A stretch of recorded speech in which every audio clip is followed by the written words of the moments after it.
Shalom Bapak Ibu serta saudara-saudari yang mengasihi dan dikasihi oleh Tuhan Yesus Kristus.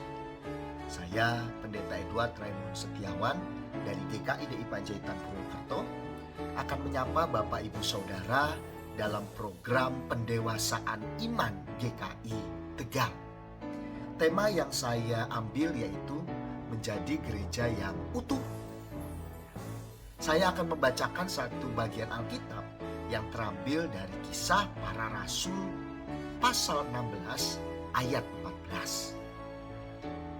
Seorang dari perempuan itu yang bernama Lydia turut mendengarkan.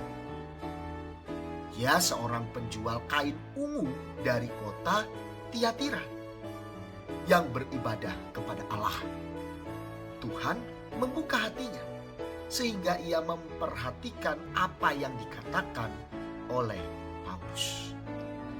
Saudara-saudari yang terkasih, menurut kita, seperti apa itu menjadi gereja yang utuh? Menjadi gereja yang utuh berarti sungguh-sungguh menjadi gereja. Bukan menjadi gereja yang setengah-setengah, yang setengah hati, atau malah menjadi gereja-gerejaan yang tidak tulus sama sekali. Maksudnya apa? Maksudnya semuanya kembali lagi kepada orangnya.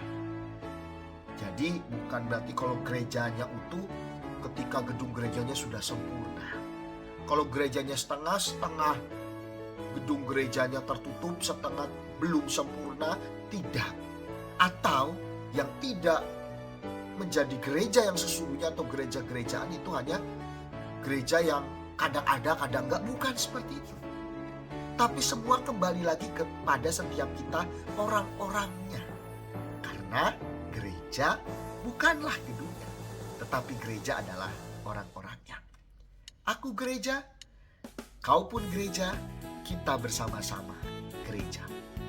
Gereja bukanlah gedungnya, gereja bukan pula menaranya. Bukalah pintunya, lihat di dalamnya. Gereja adalah orang-orangnya. Saudara-saudari yang dikasihi dan mengasihi Tuhan Yesus Kristus. Oleh sebab itulah, untuk dapat menjadi gereja yang utuh bukan tentang gedungnya atau tempat ibadahnya. Bukan juga tentang jumlah jemaatnya atau jumlah persembahannya. Bukan juga tentang kesibukan program kerja yang ada di dalamnya. Bukan. Melainkan untuk dapat menjadi gereja yang utuh di saat semuanya kembali kepada orang-orang yang ada di dalamnya. Saat ketika orang-orang yang ada di dalamnya yaitu umat Tuhan.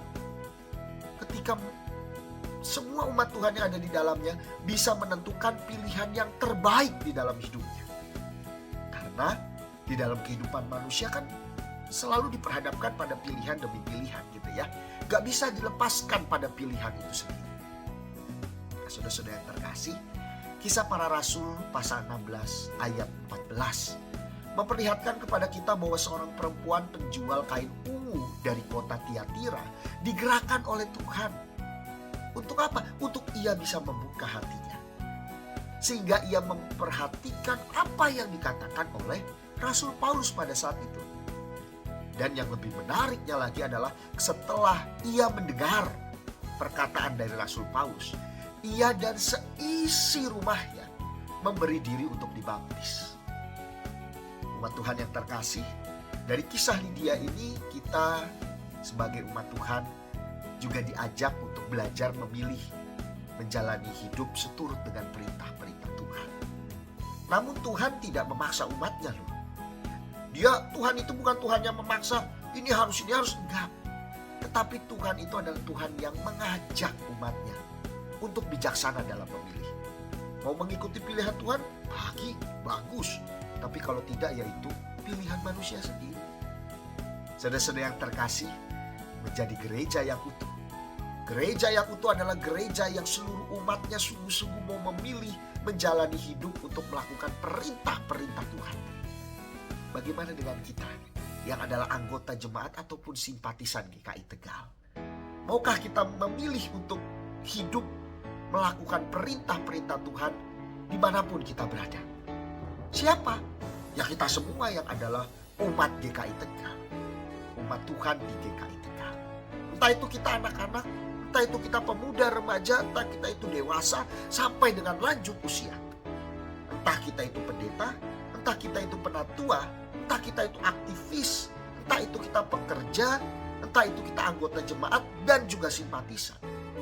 Bayangkan, apabila kita semua bersama-sama mengupayakan diri untuk memilih menjalani hidup seturut perintah-perintah Tuhan, yakinlah bahwa GKI Tegal akan menjadi gereja Tuhan yang utuh.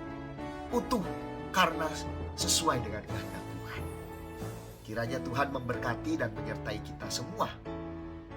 Dan kita semua juga bersedia untuk senantiasa memilih untuk hidup melakukan perintah-perintah Tuhan dimanapun kita berada. Karena dengan itulah kita sedang belajar menjadikan gereja kita menjadi gereja yang utuh di dalam kehidupan setiap kita. Amin.